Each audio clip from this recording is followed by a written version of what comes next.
na lang simula na ng campaign period para sa national positions sa eleksyon 2025.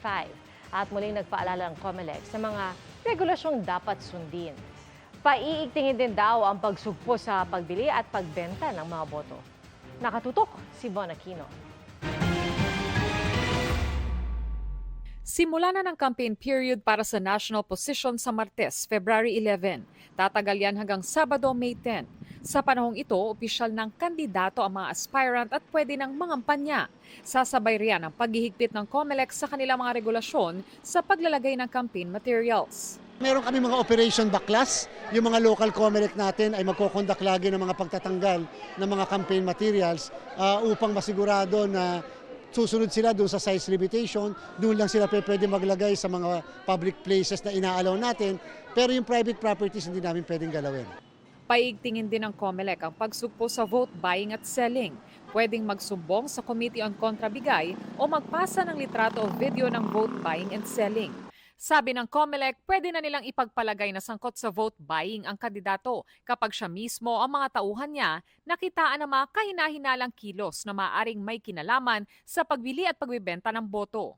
Yung bahay ni Mayor, may mga mahabang pila. Paglalabas, may mga dalang mga plastic na kung ano-ano, goods. Ipipresume namin si Mayor engaged sa vote buying. We have to make presumptions. It's up to them to defend themselves. Maglalabas ng show cause order ang COMELEC sa kandidato para pagpaliwanagin kung bakit hindi siya dapat ma-disqualify o makasuhan ng election offense. Pati ang posibleng pagbili ng boto gamit ang e-wallet. Mahigpit din na imomonitor ng COMELEC katuwang ang mga e-wallet platform. Nakamonitor kasi kaya naman ng mga platform na i-monitor yan. Saan ka naman nakakita 2 araw bago mag-eleksyon, ipapadala ng mga 300, 400, 500 tao. Medyo doon pa lang napaka-unusual yon. 10 araw bagong eleksyon, ipagbabawal ang pamimigay ng ayuda. Sa COMELEC Resolution 11104, may tuturing na abuse of state resources kung ginawa ito ng opisyal na kasalukuyang nakaupo, kung may kontrol siya sa government resources at kung meron siyang benepisyo mula rito at iba pa. Election offense ang magbigay at tumanggap ng bayad sa boto. Sino ang maaktuhan pwedeng arestuhin ng walang warrant. Kabilang ang mga yan sa mga tinalakay sa Masterclass Road to the 2025 Elections, isang election briefing na bahagi ng paghahanda ng GMA Integrated News para sa election 2025. Ang election watchdog na Legal Network for Truthful Elections o LENTE, ibinahagi ang mga naobserbahan sa nakaraang eleksyon at kung ano ang dapat bantayan sa Mayo. If you have more than 2 watchers per polling place, you are presumed to be committing vote buying. Hindi pa po namin yan nakita implemented, and we hope to see that implemented in the May 2025 national and local elections, because that's one way politicians and their candidates skirt over this election offense of vote buying. Ang GMA Integrated News Research nagpresenta ng mga datos kaugnay sa mga nakaraang eleksyon at sa darating na 2025 elections para bigyang konteksto ang election coverage. Mahalaga ring makita ang voter turnout dahil ang pagiging vote rich ng isang probinsya o rehiyon is only half the story and becomes an advantage if registered voters actually vote.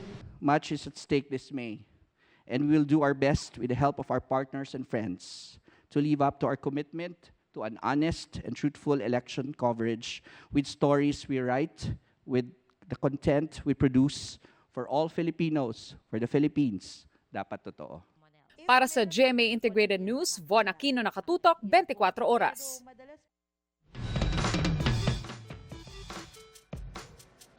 Sa malaparaisong isla ng Panglao sa Bohol, may nagpapabilib sa mga turista sa husay nito sa pagsakay sa skimboard. Pero ang ating viral skimboarder, hindi tao kundi aso. Kuya Kim, ano na?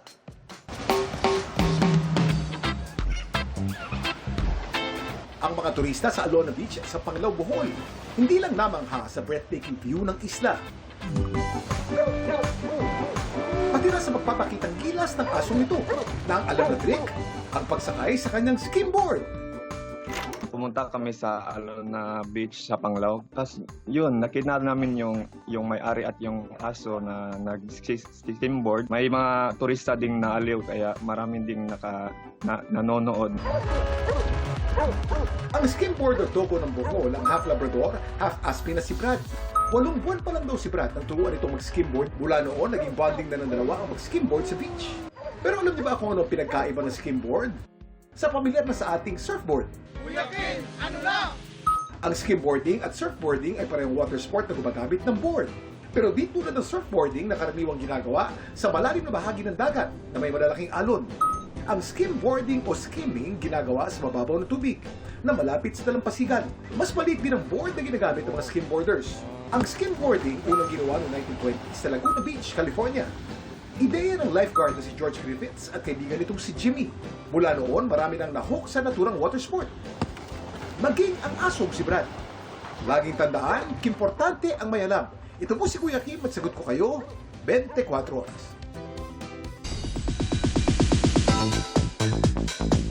Isang malaking hamon pero maluwag daw na tinanggap ni Bianca Umali ang opportunity na makatrabaho sa pelikula ang nag-iisang superstar at national artist na si Nora Honor.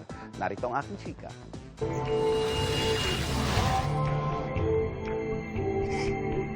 Misteryoso ang karakter ni Bianca Umali sa official trailer ng Mananambal.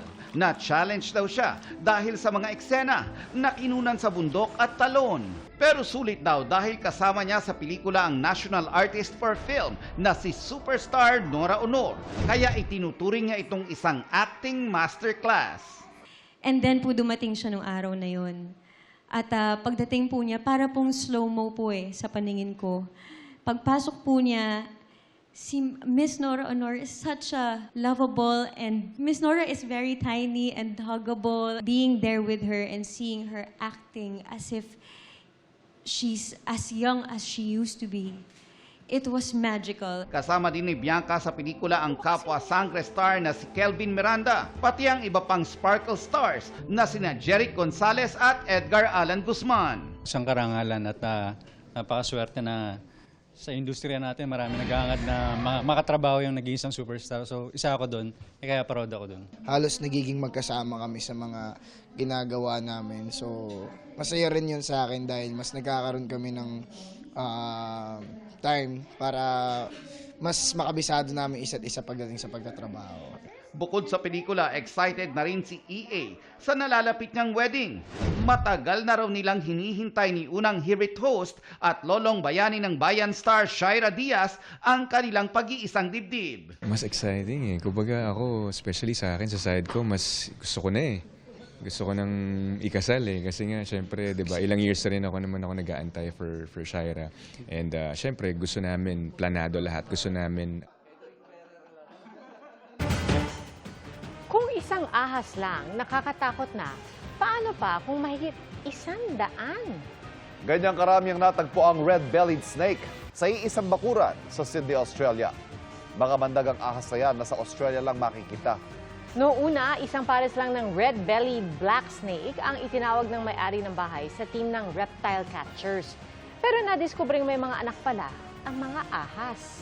Nasa 4 na po ang inisyal nilang nahuli pero dumami pang nakuha nila at nanganak para ulit ang ilang ahas.